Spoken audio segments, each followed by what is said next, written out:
What is up, everyone? How are we doing? We are back with Disc Golf Daily. I'm here with Gage Benson.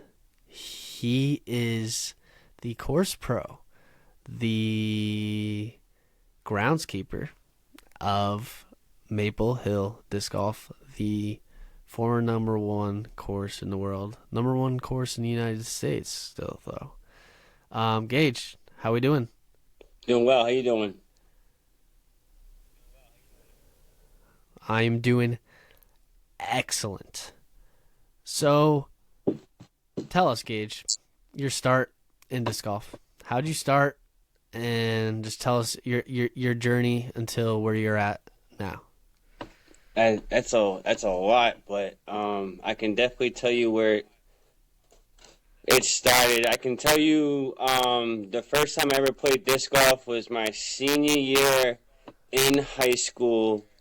So this is springtime 2010, and it was senior skip day, and my friends brought me to Buffinville to play the Buffinville 9, Mini 9, which I'm not sure if it's still in. I don't think it is anymore. And after It two is, holes, unfortunately, very sad. What's that? What's that? I said it isn't, unfortunately. It's Oh, very my sad. bad. Yeah, very sad. So, long story short, I played like 2-3 holes, and I couldn't get the disc to fly straight or flat. It was just going up in the air. So I kind of like didn't really touch it again until summertime of 2011. So a little over a year later, where I met some new friends who had played disc golf. They had mentioned disc golf and asked me if I wanted to join, and being it's something that I had. You're reconnecting. We still good? Sorry. You're going to have to edit this out, but... Yeah. Keep going. Yeah, no worries. Well, I mean, there's so much to tell, but, I mean, 2010, I first found out about it, first played a couple of times. 2011 is when I kind of got into it, and then I would say by 2012, the Vibram Open 2012, after that weekend was the moment where I was like, this is what I'm going to do right here. I didn't know what. I mean, at the time, I think I had aspirations of being a pro. I never had dreams of, like, being on tour, because back then it wasn't very livable. You know, you couldn't, being on tour wasn't a thing that, like, unless you were, like, the top 5, and even those guys were struggling. So, I mean, my goal was just to make it in disc golf one way or the other, and I just was considered myself like a disc golf entrepreneur, and that's kind of where I went from there, man. Just passion.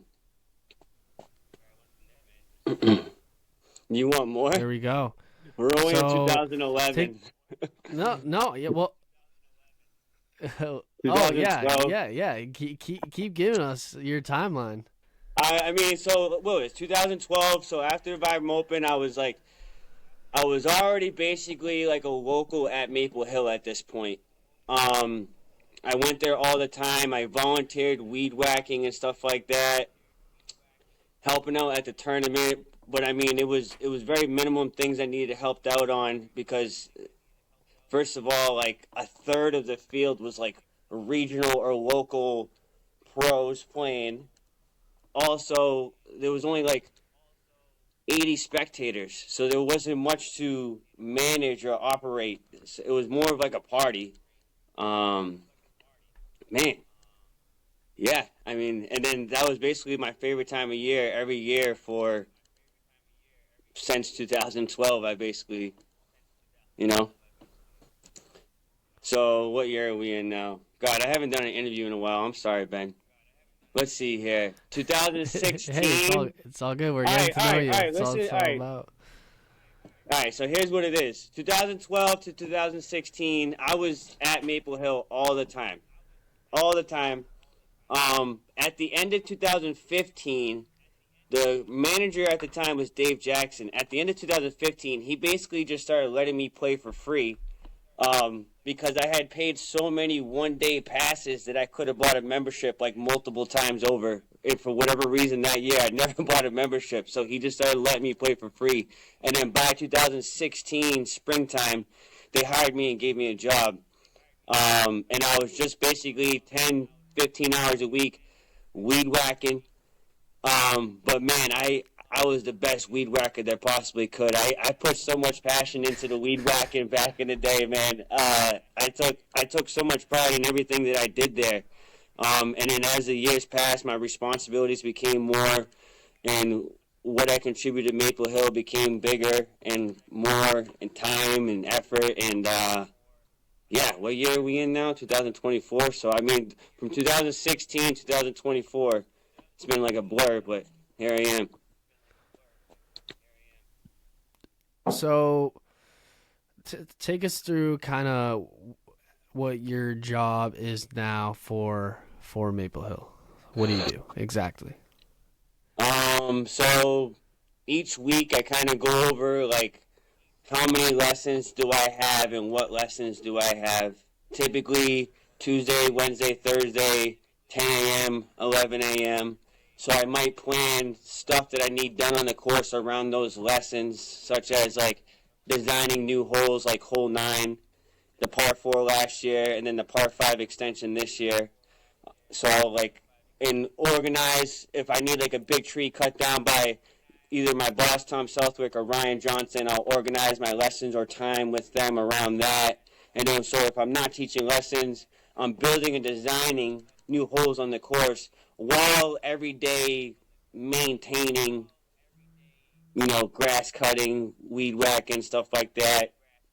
Run the Cosmic Leagues, and by run I mean I'm just the starter, the guy that tells everybody the rules that nobody listens to every first Friday of the month, and yeah, stuff like that.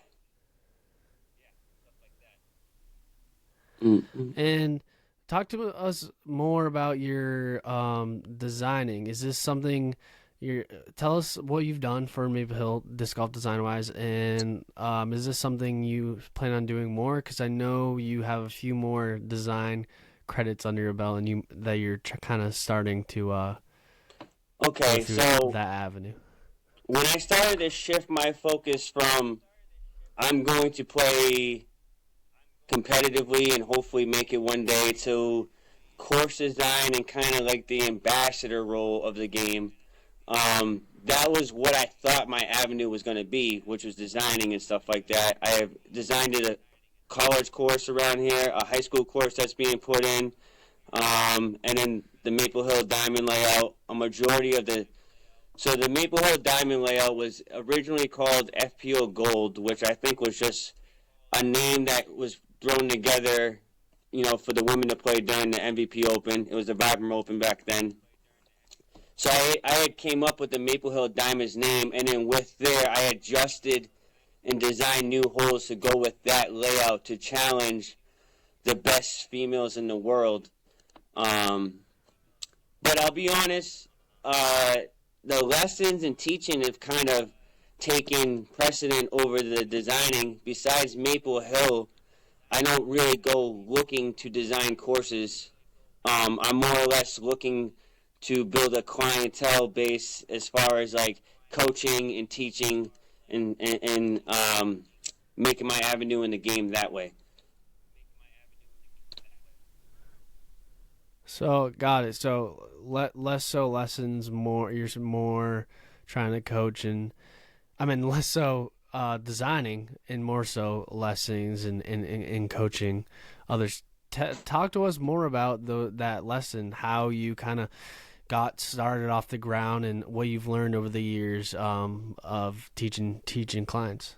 Okay, so I remember, I think July 14th, 2020, or 2000, yeah, about 4 years ago, somebody from Milk Room had asked me if I would, the owner of Milk Room asked me if I would be willing to teach somebody a lesson because they were interested in learning a disc golf lesson. And at the time, I was still kind of playing competitively, never taught a lesson or anything like that. But I always thought I had coaching traits in me, which is very weird. So anyways, he asked me what my going rate was, and I didn't know, so I had just stated like $20 an hour, you know, and I went and taught this guy for an hour in the field, and at the end of it, he handed me $40 and said that was well worth my time. That was almost as good as like a golf lesson, like ball golf, where he had spent tons of money and a lot of time in ball golf, and I remember being handed those two $20 bills and looking at them, and like a light bulb literally just went off in my head. Dang, I was like, that's what I'm gonna do. I'm literally gonna teach lessons. So I went home, and I remember talking to my dad, and we made business cards right away. So I had the business cards going, and then I was kind of building a resume as far as like what I was going to tell people to promote my lessons. And I remember being one of the first ones in New England, Massachusetts, if not New England, that charged people to teach lessons. And I remember right away being overwhelmed with how many people wanted lessons, especially for only $20 an hour, back then. So then I started upped it to $40 an hour, and then eventually I upped it to $60, and then I got Maple Hill involved to where Maple Hill wanted a piece of it. So then they kind of brought me in house with a raise on my salary, so on and so forth. So then the first 2 years was on my own, growing, driving to all random fields and courses all over Massachusetts, to where since 2020, end of 21, early 22, I've been kind of in-house at Maple Hill and growing the lesson business with Maple Hill. And from there, it's this year has been probably the most overwhelming year, because not only the amount of lessons that I'm teaching, but how far away people are coming from. Flying in from Puerto Rico, they want a lesson from me. Flying in from the United Kingdom, they want a lesson from me. People driving up from New Jersey, New York, Connecticut, down from Maine, down from New Hampshire, down from Vermont, they want to learn from me at Maple Hill. Their kids, all ages. I've taught a lot of people one time, and I've worked with a lot of people 4, 5, 6, 7 times, to where they're playing, AM40 now, and I've worked their way up to playing in their first tournament and stuff like that. And it's just been a lot of fun, because like I said, I always felt like I had coaching traits in me. It was just I never knew what, where, when, why, how, and it just kind of happened all in front of my eyes, and I just ran with it. That's awesome. Congratulations on growing that. Where do you have anything planned for the future? Any exciting things in disc golf related that is coming up for you within the next few years? Repeating as Team Challenge champions with my boy BK with the Maple Hill Diamonds. That's it. Yeah, as far as playing, I mean, that's basically the only goals I have. Will I play again and compete? Absolutely. But, Team Challenge, getting rowdy with my friends and winning matches is I love that more than anything. And that's Team Challenge is what really got me into the sport, and Team Challenge is what's keeping me in the sport. It's what I've always enjoyed the most. There's just something about going to a match on the road with your friends and battling all sorts of like winter conditions and stuff like that, to then come out on top, and it means more than any tournament I've ever won on my own. Yeah, that's awesome. I mean, also growing my business, growing my name, just trying to get paid, eat good food, and live my life. I love that. So, any last shout-outs before we let you go? Well, first of all, shout out to you for having me on the Disc Golf Daily, Maple Hill, Steve Dodge, Tom Southwick, Ryan Gage, that's the crew right there. Team Diamonds, everybody on Team Diamonds, all my friends on Team Diamonds, and honestly, anyone who helped me from 2012 all the way to 2024. There was so many people along the way that I no longer speak to or talk to, but if they're seeing this podcast, I just want to let you know, shout out to you guys. You guys know who you are. who helped me along the way. I don't forget. So shout out to them too. Yep. Shout out Will Shoestrick for sure. Yeah, shout out to my boy Willie. Awesome. This has been Disc Golf Daily. If anyone wants a lesson from Gage, go to Maple Hill's website and he'll be able to set it up. So thanks so much, Gage, for joining. We will catch y'all next Sunday. See you. Thanks, Ben. Thank you so much for watching. Please like, subscribe, comment, and share. It really does help us grow.